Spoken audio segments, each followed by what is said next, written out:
അപ്പോൾ നമുക്കിന്ന് Korean egg role ഗേറൻ മാരി എങ്ങനെ ഉണ്ടാക്കാൻ നോക്കാം. അപ്പോൾ അത് ഞാനൊരു 3 മുട്ടയുടെ അളവാണ് പറയണത്. ഈ ഒരു 3 മുട്ടയ്ക്ക് ഇതേപോലെ ഒരു ചെറിയൊരു കഷ്ണം ക്യാപ്സിക്കം, ഒരു ക്യാരറ്റിൻ്റെ ഒരു പകുതി, ഇതേപോലെ ഒരു പകുതി, ഇതേപോലെ കുറച്ച് സ്പ്രിംഗ് അണിയൻ, ഇതെല്ലാം നന്നായിട്ട് ചെറുതായിട്ട് കട്ട് ചെയ്തെടുക്കണം. നമുക്ക് ആദ്യം ഒരു പാത്രത്തിലേക്ക് 3 മുട്ട പൊട്ടിച്ചിടാം.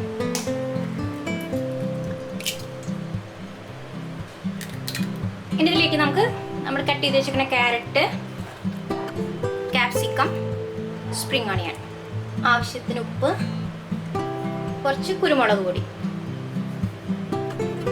നന്നായിട്ട് അടിച്ചെടുക്കാം.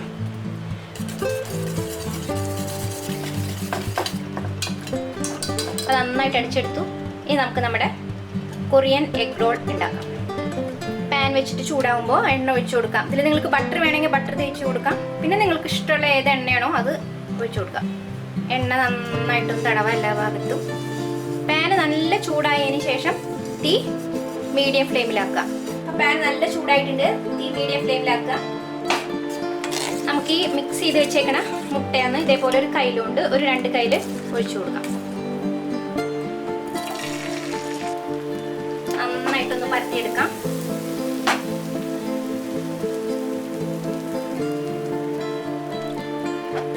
മുട്ട ഇങ്ങനെ ഏതാണ്ട് ഒന്ന് വെന്ത് വരുമ്പോൾ നമുക്ക് പതുക്കേനെ ഒന്ന് ഇതിനെ ചുരുട്ടി കൊടുക്കാം.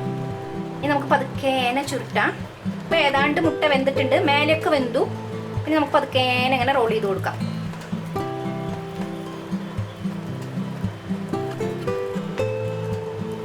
ഇതേപോലെ പതുക്കേനെ റോൾ ചെയ്യാം.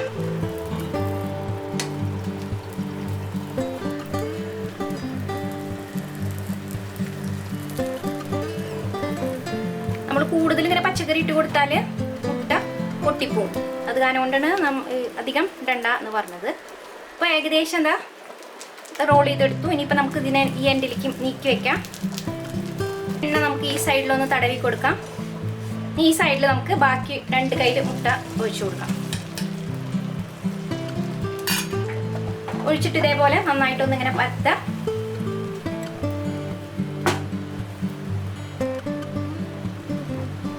നമ്മൾ കൂടുതൽ ലെയർ ഉണ്ടാക്കും തോറും നമ്മുടെ റോളിന്റെ വലിപ്പം കൂടി വരും. ഇനി നമുക്ക് ഇവിടുന്ന് വീണ്ടും ഇങ്ങനെ റോൾ ചെയ്തെടുക്കാം. ഏകദേശം മുട്ട ഇവിടെ വേവണം. വെന്തതിന് ശേഷം നമ്മളിങ്ങനെ റോൾ ചെയ്തെടുത്താൽ മതി. അപ്പൊ തീ ഫുള്ളിലിടണ്ട, മീഡിയം ഫ്ലെയിമിൽ ഇട്ടാൽ മതി, അല്ലെങ്കിൽ അടിവശം ചിലപ്പോൾ കരിഞ്ഞു പോകും.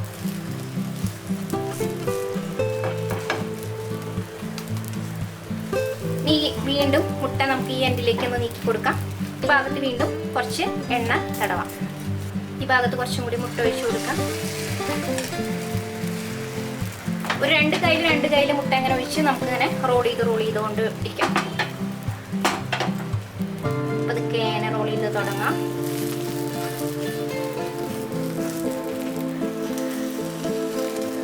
ഇനി വീണ്ടും നമുക്കിങ്ങനെ നീക്കി വയ്ക്കാം. ഈ ഭാഗത്ത് നന്നായിട്ടൊന്ന് എണ്ണ തടവുക. ഇവിടെ നമുക്ക് മുട്ട ഒഴിച്ചു കൊടുക്കാം. ഇതിപ്പോൾ അവസാനത്തെ കയ്യിലാണ് കേട്ടോ, അത്രയേ ഉള്ളൂ, കഴിഞ്ഞു.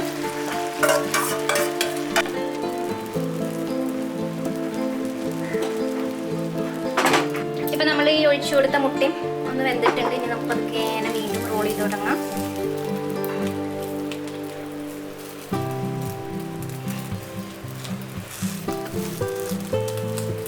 നമ്മുടെ എല്ലാ മുട്ടയും നല്ല ഭംഗിയായിട്ട് റോൾ ചെയ്തെടുത്തു. ഇത്രയുള്ള നമ്മുടെ കൊറിയൻ എഗ് റോൾ നല്ല സൂപ്പറായിട്ട് റെഡി ആയിട്ടുണ്ട്. നമുക്കിതൊരു കട്ടിംഗ് ബോർഡിലേക്ക് മാറ്റാം. ഇതിനെ കട്ട് ചെയ്തെടുക്കണം.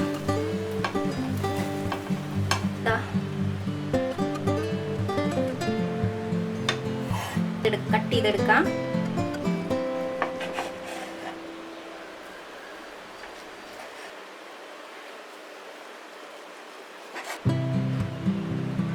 നല്ല റോളായിട്ട് വന്നേക്കുന്നത്. നിങ്ങൾക്കിത് വേണമെങ്കിൽ ബ്രേക്ക്ഫാസ്റ്റ് ആയിട്ട് കഴിക്കാം. കാരണം ബ്രേക്ക്ഫാസ്റ്റിന് മുട്ട കഴിക്കാൻ നല്ലതാണെന്ന് പറയില്ലേ. അപ്പോൾ ഒപ്പം തന്നെ പച്ചക്കറികളൊക്കെ ഉണ്ട്, കഴിക്കാം. അതല്ല ലഞ്ചിന് നമുക്ക് സൈഡ് ഡിഷ് ആയിട്ട് കഴിക്കാം, സ്നാക്കായിട്ട് എടുക്കാം. ഈവനിങ് സ്നാക്കായിട്ട് കുറച്ച് സോസൊക്കെ ഇട്ട് കഴിക്കാം. നല്ല സ്വാദുണ്ടാകും. നിങ്ങളെല്ലാവരും ഉണ്ടാക്കി നോക്കൂ. ഉണ്ടാക്കി നോക്കിയിട്ട് അഭിപ്രായം അറിയിക്കണം. അടുത്തൊരു വീഡിയോ ആയിട്ട് വരുന്നവരെ നന്ദി, നമസ്കാരം.